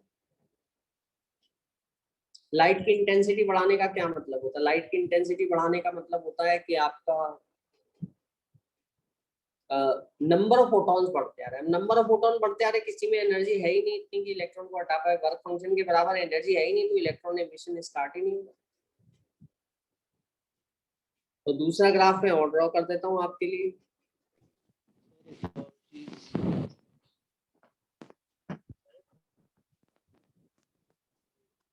फोटो इलेक्ट्रिक करंट क्यों कहते हैं? हाँ बताओ उन्हीं। सर इसको फोटो इलेक्ट्रिक करंट क्यों कहते हैं? करंट क्योंकि बेटा इलेक्ट्रॉन लगातार निकलना शुरू हो जाते हैं ना, इसलिए। इलेक्ट्रॉन देखो, आप ऐसे ट्यूब में करोगे इसको, इसके ऊपर तो आपने लाइट डाली, दिख रहा है लाइट आ रही है, और यहाँ से इलेक्ट्रॉन निकलना स्टार्ट हो गए। इलेक्ट्रॉन सामने वाले इलेक्ट्रोड की तरफ जाएंगे तो यहाँ पे आप ऐसे मेजर करोगे तो आपको करंट देखने को मिलेगा, है ना।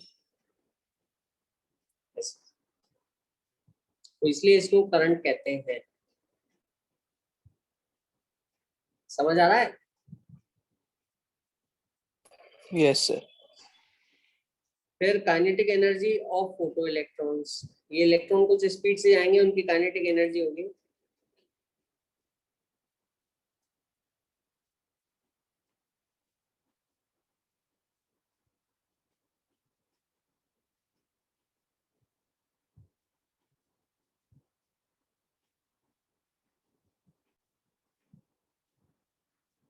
अगर लाइट की इंटेंसिटी बढ़ाते जाओगे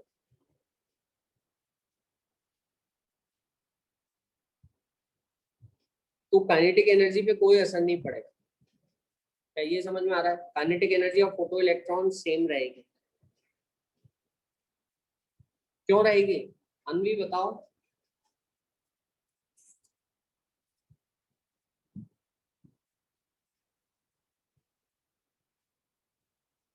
अनवी समझ में आ रहा है बेटा? बताओ। सर क्योंकि हमें पता है कि इंटेंसिटी चाहे जितनी भी हो, जो हमारी काइनेटिक एनर्जी होती है फोटो इलेक्ट्रॉन्स की वो बढ़ती नहीं, वो सेम ही रहती है। हाँ, इंटेंसिटी से फोटोन की एनर्जी, टकराने वाले मेटल की सरफेस से टकराने वाले फोटोन की एनर्जी नहीं बदलती, नंबर ऑफ फोटोन बढ़ जाते हैं। तो जब फोटोन की एनर्जी नहीं बदल रही तो इलेक्ट्रॉन निकलने वाले इलेक्ट्रॉन की एनर्जी कैसे बढ़ेगी? वो की वही रहती है। देखो कांस्टेंट है, कर्व ऊपर नहीं जा रहा, फिक्स ऐसे चल रहा है, एनर्जी इंक्रीज नहीं हो रही है। हाँ, इंटेंसिटी बढ़ाने से निकलने वाले इलेक्ट्रॉन की, मेटल की सरफेस से निकलने वाले इलेक्ट्रॉन की एनर्जी इंक्रीज नहीं होगी, वही रहेगी, बस ज्यादा इलेक्ट्रॉन निकलेंगे। आ गई बात समझ में? ठीक है, तो आई होप ये समझ में आ रहा है कि बिल्कुल इस काइनेटिक एनर्जी को अपन नापते हैं स्टॉपिंग पोटेंशियल से, मतलब इलेक्ट्रॉन को रोकने की कोशिश करते हैं अपन पोटेंशियल लगाकर। ठीक है, तो वो अपन देखते हैं, कुछ क्वेश्चंस करते हैं अपन, जिससे अपन को एक पूरा सिस्टम क्लियर हो जाएगा कि क्या चल रहा है ना। शुरू शुरू में थोड़ा सा काफी सारे टर्म्स हैं, थोड़ा सा कंफ्यूजिंग लगता है, लेकिन बिल्कुल भी टेंशन ना लें, है ना, क्योंकि सब इजीली कवर हो जाएगा, है ना। ठीक है, पहली पहली बार जरूर आपको जरूर थोड़ा सा दिक्कत लग सकती है, लेकिन ऐसी कोई टेंशन वाली बात नहीं है ना। चलो क्वेश्चन करते हैं। The work function of a particular metal is 2 electron volt.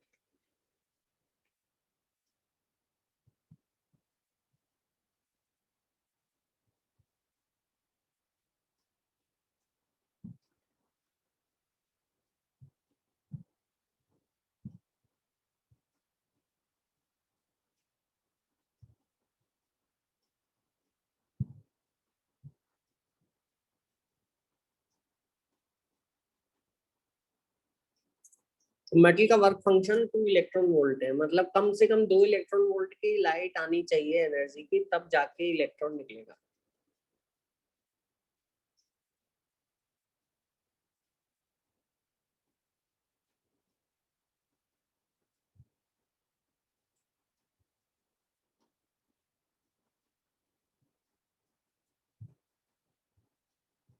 The metal is illuminated with a light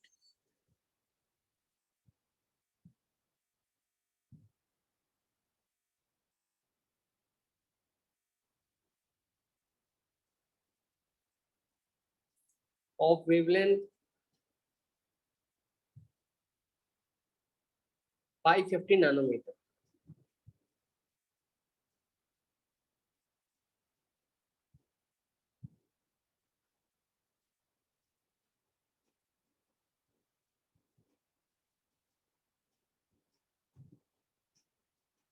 What will be the maximum kinetic energy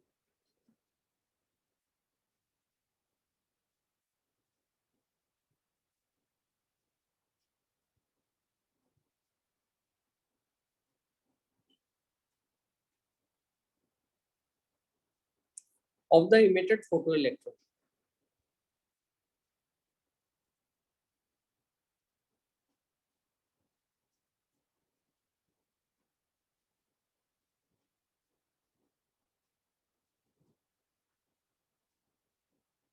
दूसरा हिस्सा, what are the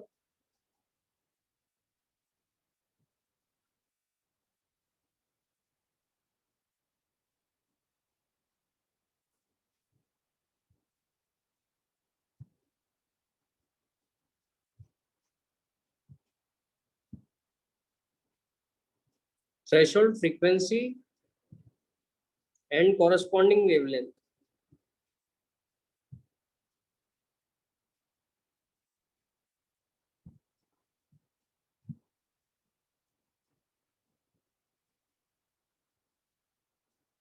For the metal.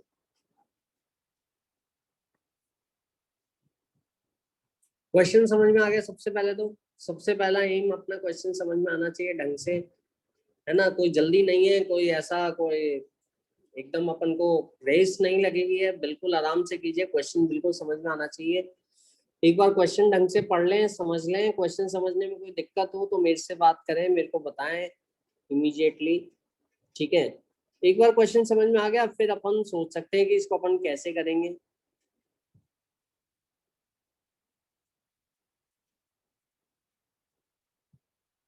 आ गई बात समझ में? Is it clear और not? Yes sir. तो सबसे पहला question, work function 2 electron volt है मेटल का, मतलब फोटोन जो आ रहा है कम से कम 2 इलेक्ट्रॉन वोल्ट उसकी एनर्जी होनी चाहिए लाइट की, फोटोन की, तभी वो इलेक्ट्रॉन से टकरा कर इलेक्ट्रॉन को निकाल पाएगी। अगर 2 इलेक्ट्रॉन वोल्ट से कम एनर्जी का फोटोन आपने डाला, लाइट डाली, तो फोटो इलेक्ट्रॉन नहीं निकलेगा, मेटल की सरफेस से इलेक्ट्रॉन नहीं निकलेगा। जैसा मैंने आपको बुक का एग्जांपल दिया था, बुक को अगर मैं धीरे से स्ट्राइक कर रहा हूँ, बुक मूव नहीं कर रही है। आ गई बात समझ में? अब लाइट की एनर्जी कितनी है? लाइट की वेवलेंथ दे दी है अपन को। फोटोन की एनर्जी कितनी है? फोटोन की वेवलेंथ आपके सामने लिखी हुई है, दिख रहा है आपको, 550 550 नैनोमीटर। और लाइट की एनर्जी इससे निकाली जा सकती है, लाइट की एनर्जी इससे, फोटोन की एनर्जी इलेक्ट्रॉन वोल्ट में निकाल सकते हो आप, है ना? और उसके लिए hc/लैम्डा काम में लोगे, लेकिन h और c, क्योंकि दोनों कांस्टेंट हैं, दोनों को मल्टीप्लाई करना है। और अभी अभी मैंने एक आपको hc की ऐसी वैल्यू बताई थी जिसमें एनर्जी इलेक्ट्रॉन वोल्ट में है और वेवलेंथ नैनोमीटर में है, वो वाली वैल्यू काम में लेकर, ये देखो hc की वैल्यू मैं आपको बता देता हूँ कहाँ पर है, कहाँ पर है। अभी अभी आज अपन ने डिस्कस किए सबसे पहले, ताकि अपन को इजी रहे, ठीक है? ये रहा, है ना? दिख रहा है सभी को? दिखा कि नहीं दिखा? दिख रही है hc की वैल्यू? हम्म।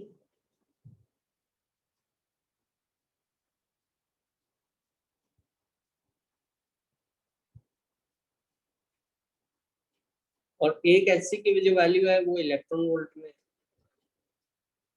कौन सी वैल्यू काम में लोगे आप? इलेक्ट्रॉन वोल्ट वाली, नैनोमीटर वाली काम में ले लो, ताकि एनर्जी, क्योंकि अपन को वर्क फंक्शन जो है वो इलेक्ट्रॉन वोल्ट में दे रखा है, तो इलेक्ट्रॉन वोल्ट वाली वैल्यू काम में लेंगे आप।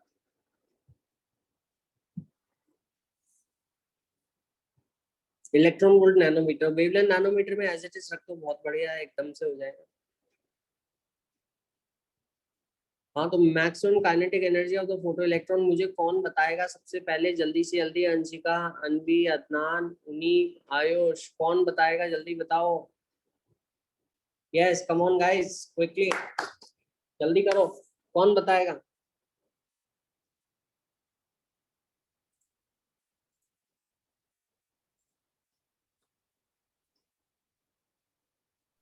हम्म।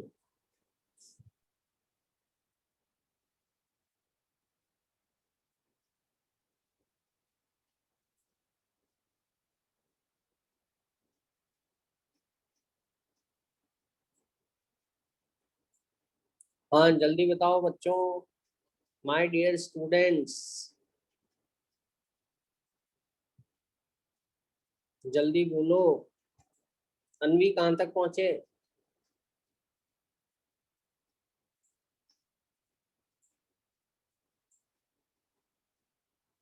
सर कंफ्यूजन हो रही है क्या कंफ्यूजन हो रही है, बताओ मेरे को।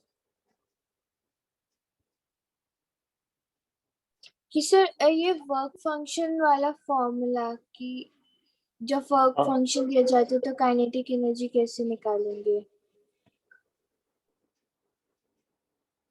ये तो फोटोन की एनर्जी हो गई, उसमें से कुछ एनर्जी तो चाहिए इलेक्ट्रॉन को निकालने के लिए, उसको वर्क फंक्शन कह दिया। जो बची हुई एनर्जी है डिफरेंस, वो काइनेटिक एनर्जी हो गई।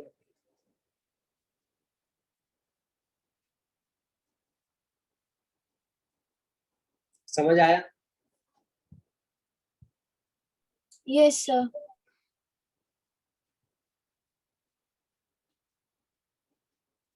जैसे अगर मैं बुक को पुश कर रहा हूँ, किसी को बुक को पुश कर रहा हूँ, है ना, कुछ एनर्जी तो ये फ्रिक्शन फोर्स के अगेंस्ट चली जाती है, पता है आपको? पढ़ा होगा आपने, अभी फिजिक्स में पढ़ोगे या पढ़ने वाले होगे या पढ़ चुके होंगे। तो कुछ एनर्जी तो मेरी फ्रिक्शन फोर्स को पार पाने में चली जाएगी, कि फ्रिक्शन फोर्स को ओवरकम करने में, और बची हुई एनर्जी से क्या है, बुक को काइनेटिक एनर्जी में चेंज हो जाएगी अगर मैं बुक पे फोर्स लगा रहा हूँ तो इसी तरह से अगर मैं लाइट hc/लैम्डा की वेवलेंथ की लाइट डाल रहा हूँ, तो लाइट की जो वेवलेंथ है वो तो 550 नैनोमीटर है, उसकी एनर्जी में निकाल लूंगा, उसमें से कुछ आपको वर्क फंक्शन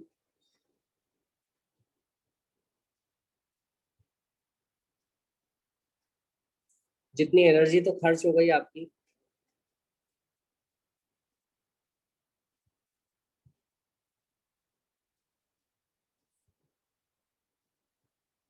जो दोनों का डिफरेंस है, बची हुई एक्स्ट्रा एनर्जी वो काइनेटिक एनर्जी में चेंज हो जाएगी। अब समझ में आया? उन्हीं बदनान समझ में आ रहा है कि नहीं आ रहा? अंशिका? आ रहा है सर। हाँ, तो अब इससे जो बची हुई है दोनों का डिफरेंस ले लो। हाँ, अगर hc/लैम्डा 2 इलेक्ट्रॉन वोल्ट से कम आया ना, तो ये फिर नहीं निकलेगा इलेक्ट्रॉन, कम से कम 2 इलेक्ट्रॉन वोल्ट हो तो काइनेटिक एनर्जी 0 आती है जाकर, मतलब इलेक्ट्रॉन जस्ट निकल जाता है। और अगर आपने 2 इलेक्ट्रॉन वोल्ट से ज्यादा की एनर्जी दी, लाइट से, फोटोन से एनर्जी ज्यादा है, तो इलेक्ट्रॉन निकलेगा भी, उसकी एक्स्ट्रा काइनेटिक एनर्जी भी होगी।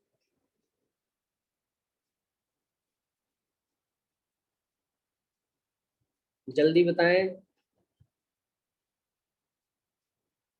कितना हुआ? अनवी कहाँ तक पहुंचे बताओ बेटा।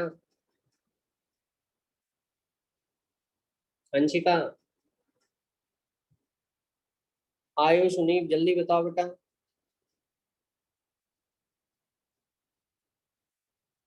बड़ा आसान है। अच्छा, hc की वैल्यू कितनी लोगे? मैंने बताया था ना, इलेक्ट्रॉन वोल्ट, अगर एनर्जी इलेक्ट्रॉन वोल्ट में चाहिए और वेवलेंथ नैनोमीटर में चाहिए, तो 1240 इलेक्ट्रॉन वोल्ट नैनोमीटर में लीजिए। या तो आप ऐसा करो कि h की वैल्यू लिखो, c की वैल्यू लिखो, दोनों को मल्टीप्लाई करो, डायरेक्ट मल्टीप्लाई करके वो करा हुआ याद कर लो तो ज्यादा इजी रहेगा, है ना। अच्छा, मैंने इलेक्ट्रॉन वोल्ट और नैनोमीटर का ख्याल कहाँ से आया मेरे को? एक तो वेवलेंथ मेरी नैनोमीटर में दे रखी है, देखो वेवलेंथ नैनोमीटर में दे रखी है 550, ये तो मेरे फोटोन की एनर्जी हो गई। कितनी एनर्जी मेरे को कम से कम चाहिए, उतनी तो मेटल को इलेक्ट्रॉन खींचने में, बाहर उसके अट्रैक्शन फोर्स को खींचने में खर्च हो जाएगी, वर्क फंक्शन के बराबर है। ये 2 इलेक्ट्रॉन वोल्ट है ना। अच्छा, ये एनर्जी कितनी आ रही है? समझ आ रहा है कि नहीं आ रहा? ये एनर्जी कितनी आ रही है, जल्दी से बताओ मेरे को। ये वैल्यू आ रही है 2.25 इलेक्ट्रॉन वोल्ट, -2 इलेक्ट्रॉन वोल्ट। समझ आ गया? कितनी एनर्जी बची? 0.25 इलेक्ट्रॉन वोल्ट। इतनी एनर्जी काइनेटिक एनर्जी होगी इलेक्ट्रॉन। इलेक्ट्रॉन जो है इस एनर्जी के साथ निकलेगा।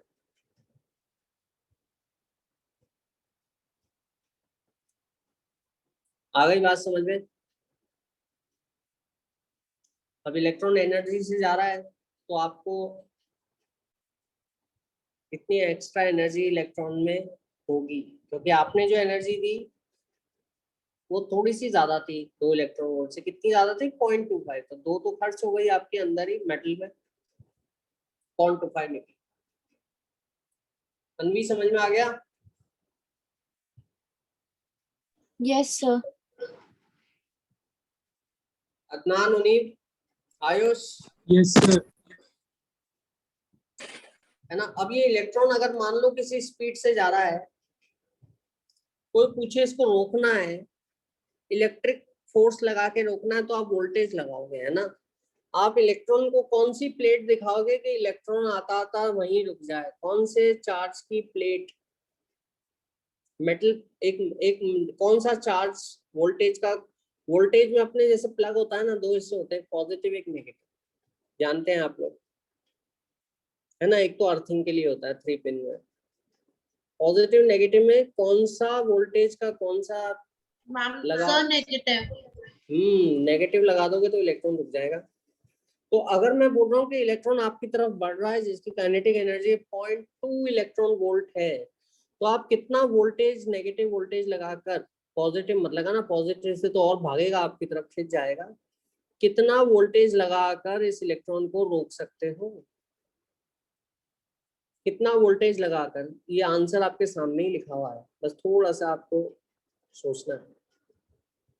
कितना वोल्टेज लगाकर इलेक्ट्रॉन को आपकी तरफ बढ़ने से रोका जा सर सकता है? -0.25। वो माइनस, तो वो तो वोल्टेज में आ जाएगा। उसको बोलते हैं अपन स्टॉपिंग पोटेंशियल।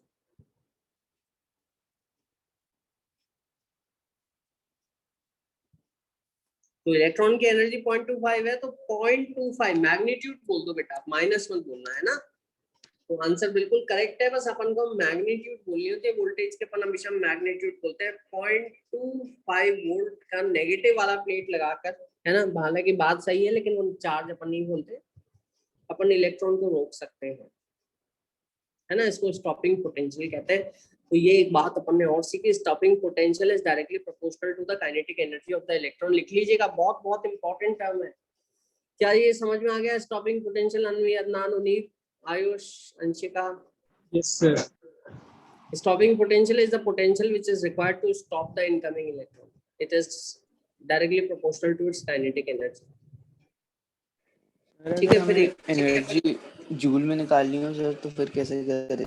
हाँ, जूल में निकालनी हो तो वो Hc की जो वैल्यू बताई थी ना मैंने, जूल वाली, 1.9878 into 10⁻⁻25 जूल से, जूल मीटर, वो वाली वैल्यू रखना, तो वो जूल में आ जाएगी।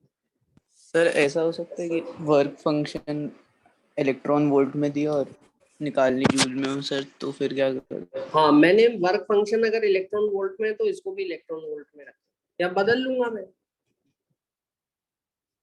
और मैंने Hc की दो वैल्यूज बताई आपको, एक तो इलेक्ट्रॉन वोल्ट वाली बताई और एक जूल वाली बताई, तो जो जैसा वर्क फंक्शन हो उसी हिसाब से रखो आप, ओके, है ना? और उससे क्या है, मल्टीप्लाई भी नहीं करना पड़ेगा, आपका थोड़ा समय बच जाएगा Hc को, वरना हर बार मल्टीप्लाई करोगे, ठीक है, दिक्कत आएगी, है ना? तो ये स्टॉपिंग पोटेंशियल है, kinetic energy of the electron है, ये हो गया। अच्छा, मैंने आपसे पूछा था कि मुझे थ्रेशोल्ड फ्रीक्वेंसी बताइए और वेवलेंथ बताइए मेटल की वर्क फंक्शन के corresponding.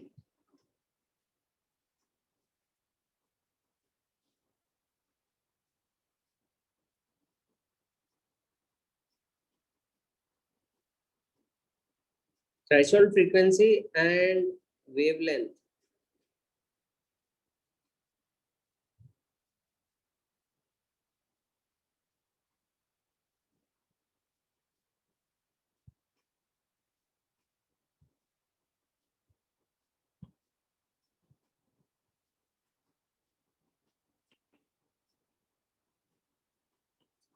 corresponding to the work function of the metal, ठीक है? तो अब आप इसमें क्या करोगे बेटा कि यहाँ पर आप ऐसे करो कि वर्क फंक्शन कितना था, ये तो बड़ा आसान है, 2 इलेक्ट्रॉन वोल्ट था, है ना? तो अगर, और वर्क फंक्शन फ्रीक्वेंसी के हिसाब से इतना होता है, तो ये थ्रेशोल्ड फ्रीक्वेंसी है ना?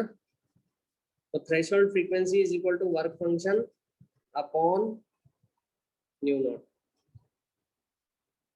Upon H, sorry. अब एच का वैल्यू इलेक्ट्रॉन वोल्ट वाला लेना, एच का वैल्यू इलेक्ट्रॉन वोल्ट वाला लेना, या वर्क फंक्शन को चेंज कर लो जूल में। ऐसा करो, वर्क फंक्शन कितना है, 2 इलेक्ट्रॉन वोल्ट है ना, तो 1.6 into 10⁻⁻19 जूल होता है, 1 इलेक्ट्रॉन वोल्ट इतना होता है। और 6.626 into 10 to the power minus 34। क्या ये समझ में आ गया आपके? क्लियर? तो जो थ्रेशोल्ड फ्रीक्वेंसी आएगी ये आएगी 4.83 into 10 to the power 14 hertz. ठीक है, मतलब पर सेकंड आएगी। जूल से जूल कट गया। थ्रेशोल्ड फ्रीक्वेंसी के बराबर फ्रीक्वेंसी का, कम से कम इतनी फ्रीक्वेंसी का तो लाइट देनी पड़ेगी, तभी फोटो इलेक्ट्रिक एमिशन स्टार्ट होगा। अच्छा, इस फ्रीक्वेंसी की दोगे तो इलेक्ट्रॉन निकल तो जाएगा, लेकिन उसमें कुछ एक्स्ट्रा एनर्जी नहीं होगी, उसकी एनर्जी, काइनेटिक एनर्जी जीरो रहेगी। इससे ज्यादा देना स्टार्ट करोगे तो फिर उसमें एनर्जी आना लगेगी।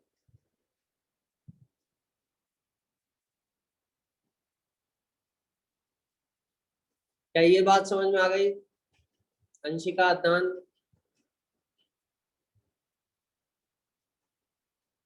अनवी, समझ में आया? Yes sir. ठीक है, और वेवलेंथ निकालनी है तो वेवलेंथ भी निकाल लो, ऐसे लिख लो, या फिर ऐसे लिख लो, work function is equal to H C by lambda naught, है ना। और ये 2 इलेक्ट्रॉन वोल्ट है और ये 1240 इलेक्ट्रॉन वोल्ट होता है।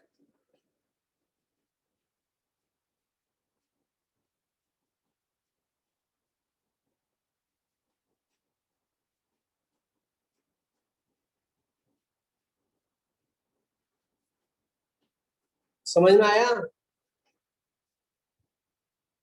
डायरेक्ट क्वेश्चन, नैनोमीटर में आ गई वेवलेंथ। अब इससे कम एनर्जी वाली वेवलेंथ दूंगा तभी ये आपका जो इलेक्ट्रॉन है निकलेगा। समझे कि नहीं समझे?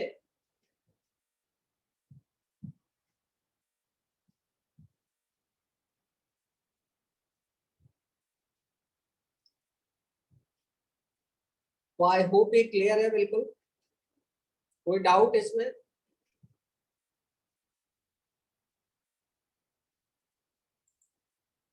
Any doubt in this? No sir. No, sir. चलो, बहुत बढ़िया।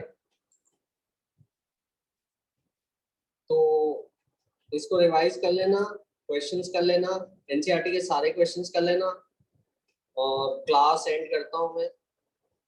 ठीक है, bye bye everyone, good night, take care. Thank you sir. Okay बेटा।